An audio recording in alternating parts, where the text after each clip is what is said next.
Israel के साथ 12 रोज़ा जंग के बाद ईरान पर एक तरफ मगरबी ममालिक की जानिब से जौहरी मुआहदे के लिए दबाव तेज़ी से बढ़ रहा है और ख़ुद ईरान के अंदर से भी जौहरी मुज़ाकरात की आवाज़ें पहले से ज़्यादा बुलंद होने की खबरें आ रही हैं। दूसरी जानिब मशरिक़ वस्ता में ईरान के अहम इत्तेहादी मुसलसल कमज़ोर हो रहे हैं, जिससे ख़ित्ते में उसकी सियासी और अस्करी पोजीशन बतदरीज कमज़ोर होती जा रही है। जहाँ शाम जैसे अहम मुल्क में उसका मजबूत इलाक़ाई इत्तेहादी यानी बशार उल असद इक़्तिदार से महरूम हो चुका है, वहीं अब ख़ित्ते में ईरान की अहम तरीन प्रॉक्सी हिजबुल्लाह को गैर मुसल्लह करने की कोशिशें शिद्दत इख्तियार कर चुकी हैं और एक तरफ ईरानी हुकूमत लबनानी हुकूमत पर तनकीद कर रही है, तो दूसरी तरफ लबनानी हुकूमत की तरफ से भी शदीद जवाब आ रहा है। जबकि रॉयटर्स की रिपोर्ट के मुताबिक जंग और सिफारती डेडलॉक से कमज़ोर ईरान की मजहबी क़यादत एक दोराहे पर खड़ी है कि वो या तो दबाव के बावजूद अपने जौहरी प्रोग्राम को जारी रखे और मज़ीद इसराइली और अमरीकी हमलों का ख़तरा मोल ले, या फिर पीछे हट जाए और क़यादत में फूट का ख़तरा कबूल करे। 3 ईरानी ज़राए ने रॉयटर्स को बताया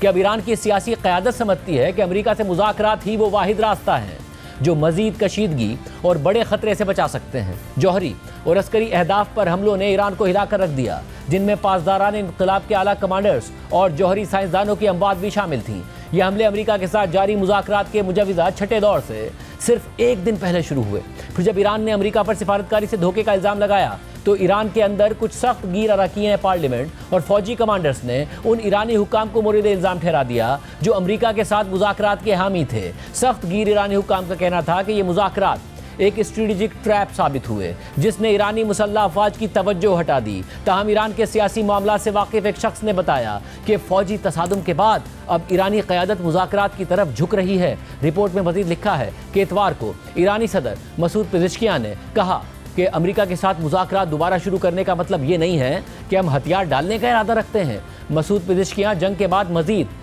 जौहरी सिफारतकारी की मुखालफत करने वाले सख्त गीर ईरानियों से खिताब कर रहे थे। इस दौरान उन्होंने मज़ीद कहा कि आप बात नहीं करना चाहते तो आप बताएं कि क्या करना चाहते हैं, क्या आप दोबारा जंग की तरफ जाना चाहते हैं। रॉयटर्स के मुताबिक ईरानी सदर के बयान पर ईरान की सख्त गीर शख्सियात ने सख्त तनकीद की, जिनमें पासदारान इनक़िलाब के कमांडर अजीज़ गज़नफ़री भी शामिल हैं। अजीज़ गज़नफ़री ने खबरदार किया कि खारजा पॉलिसी में एहतियात ज़रूरी है और लापरवाह बयानात संगीन नताइज पैदा कर सकते हैं, लेकिन आखिरी फैसला ईरान के सुप्रीम लीडर आयतुल्लाह ख़ामनाई का ही होता है। और अंदरूनी ज़राए के मुताबिक ख़ामनाई और ईरान में ताकत का मजहबी मरकज़ इस नतीजे पर पहुँच चुके हैं कि जौहरी मुज़ाकरात दोबारा शुरू किए जाएँ, क्योंकि वो इन मुज़ाकरात को ईरान की बका के लिए ज़रूरी समझते हैं। जबकि ईरान की वज़ारत ख़ारजा ने कहा है कि जौहरी मुज़ाकरात की बहाली पर अभी कोई फ़ैसला नहीं हुआ। अमरीकी सदर ट्रंप और इसराइली वज़ीर-ए-आज़म नेतन्याहू ने खबरदार किया है कि अगर ईरान यूरेनियम की अफज़ोदगी दोबारा शुरू करता है तो वो इसे दोबारा निशाना बनाने में नहीं हिचकिचाएंगे। ईरान ने इसके जवाब में भरपूर जवाबी कार्रवाई का अज़म ज़ाहिर किया है, मगर इसके बावजूद ईरान को खदशा है कि आइंदा हमले सियासी और अस्करी हम आहंगी को मफलूज कर सकते हैं। इसलिए ईरानी क़यादत ने एक दिफाई काउंसिल कायम की है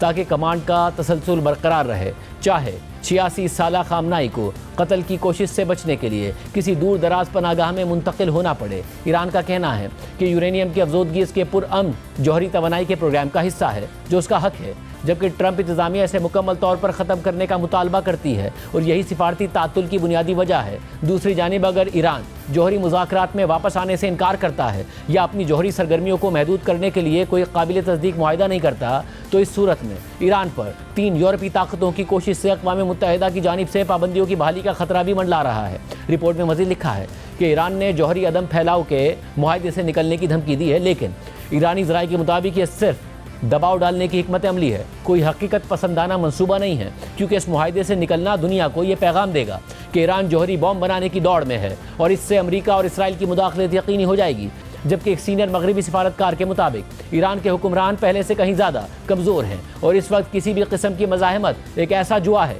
जो उल्टा पड़ सकता है, ख़ास तौर पर कि जब मुल्क के अंदर बेचैनी बढ़ रही है, मुल्क की दिफाई ताकत मुतासिर हो चुकी है और 2023 से इसराइल ने मशरिक़ वस्ता में ईरान की प्रॉक्सी मिलिशियाज़ को नाकारा बना दिया है। रिपोर्ट के मुताबिक ईरान के आम लोग जंग और दुनिया से कट जाने से थक चुके हैं। तेल पर चलने वाली ईरानी मईशत पहले ही पाबंदियों और हुकूमती बदइंतज़ामी से कमज़ोर थी, अब हालात मज़ीद ख़राब हो रहे हैं। शहरों में रोज़ाना बिजली के तवील ब्रेक डाउन होते हैं, जिससे कारोबार मुतासिर हो रहे हैं। पानी के ज़खायर ख़तरनाक हद तक कम हो गए हैं और ख़ुद ईरानी हुकूमत ने पानी के कौमी बहरान की वार्निंग दी है। जून की जंग के दौरान बहुत से ईरानी हत्ता के हुकूमत के मुखालिफ भी अपने मुल्क के साथ खड़े थे, लेकिन अब आमदनी में कमी और सख्त क्रैकडाउन ने हालात मज़ीद बिगाड़ दिए हैं। लेकिन ईरान में इस वसी अवामी नाराज़गी के बावजूद बड़े पैमाने पर एहतजाज शुरू नहीं हुए। इसके बरक्स ईरानी हुक्काम ने सिक्योरिटी मजीद सख्त कर दी है, फांसियों की रफ्तार तेज़ कर दी है और मुबैना इसराइली जासूसी नेटवर्क्स के खिलाफ क्रैकडाउन किया है, जिससे निगरानी और जब्र में इजाफे का खदशा पैदा हो गया है। इस दौरान कई साल से नज़रअंदाज किए गए मुतदिल सियासतदान अब दोबारा सरकारी मीडिया में नजर आने लगे हैं।